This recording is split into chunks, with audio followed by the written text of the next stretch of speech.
मस्जिद में ना जाएं। और अगर इमाम साहब पूछ ले तो हम नाराज हो जाते हैं। इमाम साहब पूछ ले भाई फजर में नहीं आए कहाँ थे, तो हम नाराज होते हैं, इमाम ने मेरी बेइज्जती कर दी, 4 लोगों के बीच रुस्वा कर दिया।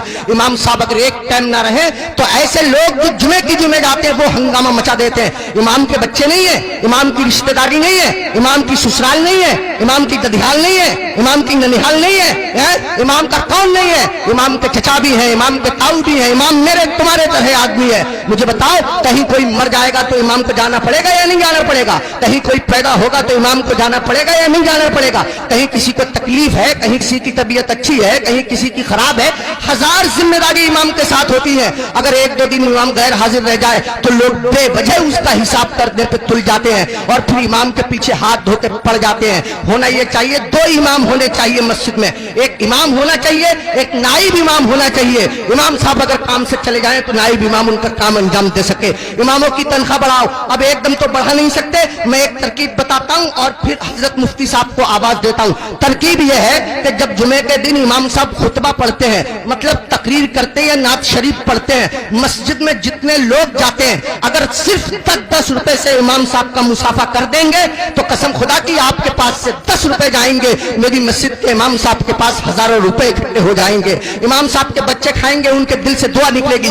देखो अगर इमामों की तनख्वाह कम होती है तो नमाजें खराब होती हैं। आप कहेंगे कैसे? मैं बताता हूं आपको। इमाम साहब की तनख्वाह 4000, बीबी की दवा चल रही है 3000 रुपया महीना की, 100 रुपया रोज उसकी बीबी की दवा चलती है। अब कितने रुपए बचे उसके पास? 1000। उसमें गैस सिलेंडर भी है, उसमें तेल भी है, उसमें नमक मिर्च भी है, उसमें दालचीनी पत्ती भी है, सब दुनिया भर के खर्चे। आप गौर कीजिए, अब इमाम साहब मस्जिद के मुसल्ले पे खड़े हैं, नियत बांधे हुए नमाज की, अब पढ़ रहे सुब्हानक अल्लाहुम्मा व बिहम्दिका व तबारक अस्मुका व तआला जद्दुक व ला इलाहा गैरुक। अब सुबहाना जब खत्म हुआ तो इमाम साहब मन मन में सोच रहे यार कोई मर भी तो नहीं रहा है, कार किसी की शादी भी तो नहीं हो रही है, निकाह पढ़ाने के लिए मिल जाता। इमाम साहब खड़े हैं मुसल्ले पे, सोच रहे पढ़ रहे 40वां, खड़े हैं मुसल्ले पे पढ़ा रहे निकाह। कसम खुदा की अगर तुम लोगों ने अपने इमाम की तनख्वाहें माकूल रखी होती तो तुम्हारा इमाम जहां होता इमाम की नीयत भी वही होती, तुम्हारा इमाम जहां होता इमाम का दिल भी वही होता, तुम्हारा इमाम जहां होता इमाम का ख्याल भी वही होता।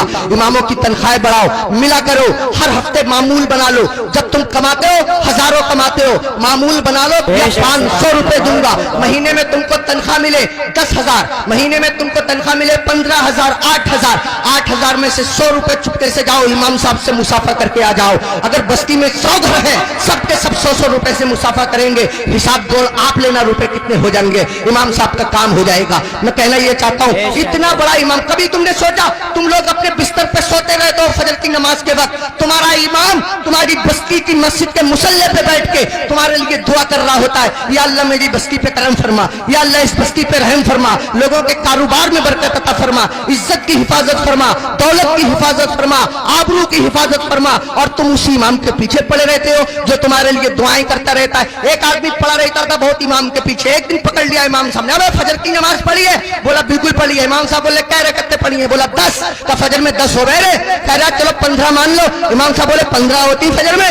कह रहा चलो 20 मान लो। इमाम साहब बोले पिट जाएगा, दिमाग खराब मत कर। मुंह लटकाया हुआ घर गया, बीवी बोली कैसे मुंह लटका फिर रहे हो? कहने लगा रे इमाम साहब ने पकड़ लिया, बोले फजर पढ़ी है? मैंने पढ़ी है। उन्होंने रकअतें पूछ ली, मैंने 10 बताई, 15 बताई, 20 बताई, 25 तक पहुंच जा, मगर इतना है कड़े इमाम है वो भी माने ही नहीं है। तो बीबी कह रही है तुम भी तो पागलों जैसी बातें करो, 4 बता देते 4। तो कह रहा तू तो सच में ही पिटवाने वाले काम कर रही है। जो इमाम जिद्दी इमाम 25 में ना माना वो 4 में कैसे मान जाएगा? 25 में माना नहीं, 4 में मान जाएगा, पिटवाने वाले काम कर रही है। इमामों के करीब आओ, इमामों का ख्याल रखो, जब खाना खाने बैठा करो इमाम को फोन कर लिया करो, हजरत खाना खाया नहीं खाया, आया नहीं आया, अगर आया तो क्या आया, अगर तुम्हारे घर कोई अच्छी चीज बना करे इमाम को पहुंचा दिया करो, इमाम का ख्याल रखा करो। बाल काटने की दुकान है, इमाम से बाल तरशवाने के पैसे मत लिया करो। कपड़े सिलने की दुकान है, इमाम के कपड़े फ्री सिल दिया करो। पूरी बस्ती का एक इमाम है, क्या नहीं हो सकता? मुश्किल काम नहीं है, मुश्किल काम नहीं है। एक इमाम के साथ अगर ये रियायत की जाए, कोशिश करो अपनी मस्जिद के इमामों को हज कराओ, उम्रे के लिए भेजो, सब मिलकर के कोशिश करो तो कोई कर रहा काम नहीं है। मैंने बहुत कीमती वक्त ले लिया, आपसे भी मैं माफी चाहता हूँ और मुफ्ती साहब से भी मैं माफी चाहता हूँ, मिंबर शरीफ पे बैठे हुए तमाम लोगों से मैं माफी चाहता हूँ। मेरे दिल की तमन्ना थी, मेरी आरजू थी, इमामों के बड़े बुरे हालात लोगों ने बना दिए। यही वजह हमारे 50% मौलवियों ने अपना कारोबार शुरू कर दिया। इमामतें छोड़ दी और इमामों के साथ ऐसे ही रवैया रहा तो कसम खुदा की तुम लोगों के बच्चों को अल्लाह और रसूल का नाम सिखाने वाले लोग मिलना मुश्किल हो जाएंगे, ऐसी हालतें पैदा हो जाएंगी। इमामों की कदर करो, इन लोगों से दीन जिंदा है, इन लोगों से इस्लाम जिंदा है, इन लोगों से हमारा मजहब जिंदा है। शायरों के कदमों पे 1-1 हजार, 2-2 हजार, 20-20 हजार, हमारी जमात में ऐसे ऐसे शायर भी हैं जो 2-2 नाते पढ़ने के 1-1 लाख लेते हैं। तकरीर करने वाले लोग ऐसे भी हैं जो 2.5-2.5 लाख लेते हैं। उनको एयर कंडीशन रूम चाहिए, किसी आम आदमी के मकान में ठहरेंगे नहीं, 5 स्टार होटल उनको क्याम करने के लिए चाहिए। हमारी कौम सब कुछ बर्दाश्त करती है, लेकिन जब निकाह का नंबर आता है और इमाम साहब कह रहे 3,000 लूंगा तो पूछे कौन सी किताब में लिखा हुआ है 3,000 ही लोगे, इससे कम नहीं लोगे। और वो 3,000 में से भी 500 रुपए ले लेते हैं मस्जिद के लिए, 1,000 रुपए मस्जिद के लिए। शरीयत का मसला ये है, निकाह पढ़ाने में जितने पैसे मिलते हैं वो सबके सब इमाम निकाह पढ़ाने वाले के होते हैं। अगर जबरन से मस्जिद के लिए पैसे लिए जाएंगे तो लेने वाले लोग मैदान महशर में उसका कर्जा देने के लिए तैयार रहे।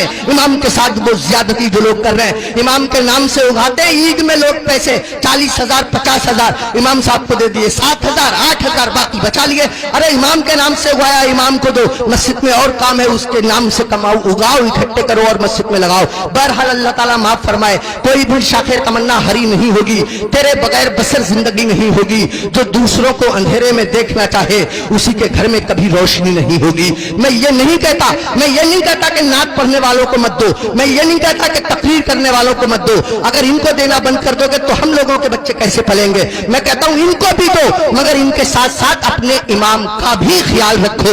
ये वो इमाम है जो तुम्हारे बाप का निकाह पढ़ाता है, तब आदमी जायज तरीके से पैदा होता है। अगर इसने बाप का निकाह ना पढ़ाया होता तो आदमी दुनिया में पैदा होने के बाद किसी को मुंह दिखाने के काबिल न रहता। आज मैं इज्जत से खड़ा हुआ हूं, ये मेरे मस्जिद के इमाम साहब की बदौलत है, उन्होंने मेरे बाप का निकाह पढ़ा दिया था।